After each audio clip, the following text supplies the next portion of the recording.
মিশিগানে অতিরিক্ত তাপমাত্রার কারণে বৈদ্যুতিক যন্ত্রপাতি ওভারহিট হয়ে পড়ায় ওয়ারেন শহরের কিছু এলাকায় বিদ্যুৎ সরবরাহে বিঘ্ন ঘটে।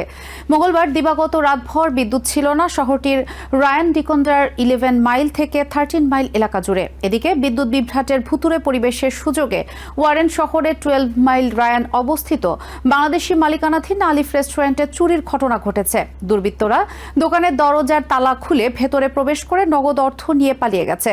মঙ্গলবার দিবাগত রাতের কোনো এক সময় দুর্বৃত্তরা এই ঘটনা ঘটিয়েছে।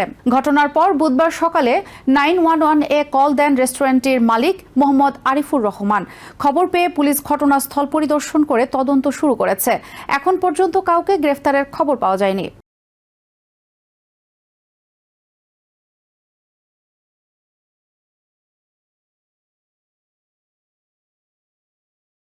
আসসালামু আলাইকুম।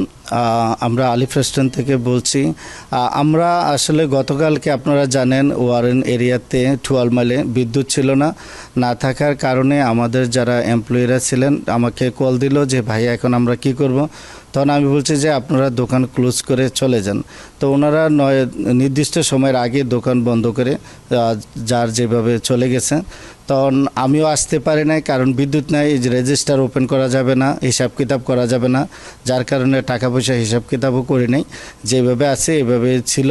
তখন আমি সকালবেলা যেহেতু আমাদের ব্রেকফাস্ট ওপেন করতে হবে, তা সকালবেলা যথারীতি টাইমে আমি আসছি।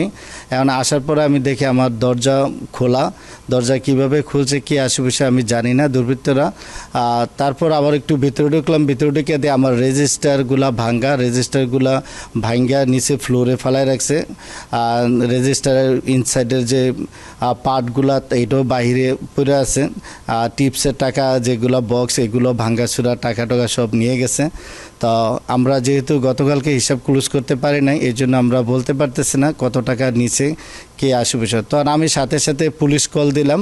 পুলিশ কল দেওয়ার পরে পুলিশ আসলো। পুলিশ আসা তদন্ত করলো, রিপোর্ট করলো। এখন তদন্ত চলমান। তো পুলিশ আমাকে পুলিশ রিপোর্ট দিয়ে গেছে। ভবিষ্যতে তারা আমাকে জানাবে এটার অবস্থা কী পর্যায়ে আছে। নিউ ইয়র্ক থেকে সম্প্রচারিত TVN 24 টেলিভিশন বিশ্বজুড়ে বাঙালির কণ্ঠস্বর।